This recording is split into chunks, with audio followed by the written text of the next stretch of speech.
రాజకీయ నాయకులు నోరు తెరిస్తే అబద్ధాలు చెప్తారని, అధికారం కోసం ఏదైనా చేస్తారు అని అనుకుంటూ ఉంటారు. కానీ ఈ విషయంలో జగన్ మాత్రం విరుద్ధం. నిజంగా ఆయన పదవి కోసం పాకులాడే వ్యక్తి ఉంటే 2014లోనే ఆంధ్రప్రదేశ్కి ముఖ్యమంత్రి అయ్యి ఉండేవారు. కేవలం ఒక్క అబద్ధం చెప్పి ఉంటే ఆయనకు 2014లోనే అధికారం చేజిక్కేది. కానీ ఆయన నిజాయితీకి విలువ ఇవ్వడం వల్లే అప్పుడు ఆయన సీఎం కాలేకపోయారు. మొదటి నుంచి జగన్ది అదే ఫిలాసఫీ. చెప్పింది చేయాలి అనేది వైఎస్ జగన్ ఫిలాసఫీ. 2014 ఎన్నికల్లో రైతులకు రుణమాఫీ హామీ ఇవ్వాలని జగన్ కు ఆయన శ్రేయోభిలాషులు సలహా ఇచ్చారు. అయితే ఆయన అందుకు అంగీకరించలేదు. దాంతో ఆయన 5 ఏళ్ల పాటు ప్రతిపక్షంలో కూర్చోవాల్సి వచ్చింది.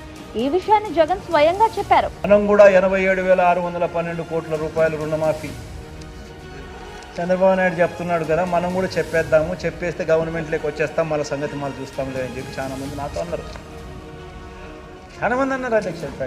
అంటే అందరూ నా శ్రేయోభిలాషులే. నేను అన్నా అధ్యక్ష, చెయ్యలేనిది చెప్పకూడదు, మాట ఇస్తే తప్పకూడదు.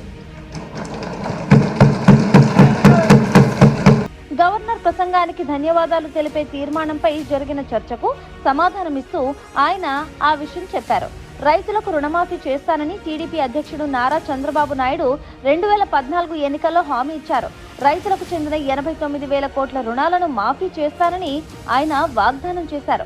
నిజంగానే ఆయన రుణమాఫీ చేస్తారని ప్రజలు ఓట్లు వేశారు. దీంతో చంద్రబాబు అధికారంలోకి వచ్చారు. కానీ అధికారంలోకి వచ్చిన తర్వాత చంద్రబాబు మాఫీ చేసిన రైతు రుణాలు కేవలం 15,000 కోట్లు. ఎన్నికల్లో విజయం సాధించడానికి హామీలు ఇవ్వడం, అధికారంలోకి వచ్చిన తర్వాత మర్చిపోవడం చంద్రబాబుకు అలవాటే. ఇక్కడ కూడా అదే చేశారు. అదే అబద్ధం జగన్ చెప్పుంటే ఖచ్చితంగా అధికారంలోకి వచ్చేవారు. కానీ అది జరిగే పని కాదని జగన్ కి తెలుసు. అందుకే అబద్ధపు హామీ ఇవ్వలేదు. 2014 ఎన్నికల్లో చంద్రబాబు ప్రజలకు దాదాపు 600 హామీలు ఇచ్చారు. వాటిలో ఎన్నింటిని అమలు చేశారనేది వేరుగా చెప్పాల్సిన అవసరం లేదు. ఇచ్చిన హామీలను గుర్తు చేసి ప్రశ్నిస్తారనే ఉద్దేశంతో మేనిఫెస్టోను టీడీపీ అధికారిక వెబ్సైట్ నుంచి తీసేయించారు. ఇది చంద్రబాబు నైజం. ఇక జగన్ నిజాయితీ గురించి కూడా స్పెషల్ గా చెప్పాల్సిన అవసరం లేదు. ఆయన నిజాయితీయే 2019లో ఆయన గెలిపించింది, అధికారంలో నిలబెట్టింది. వచ్చే ఎన్నికల్లోనూ మళ్ళీ ఆయన ఆ నిజాయితీయే గెలిపిస్తుంది.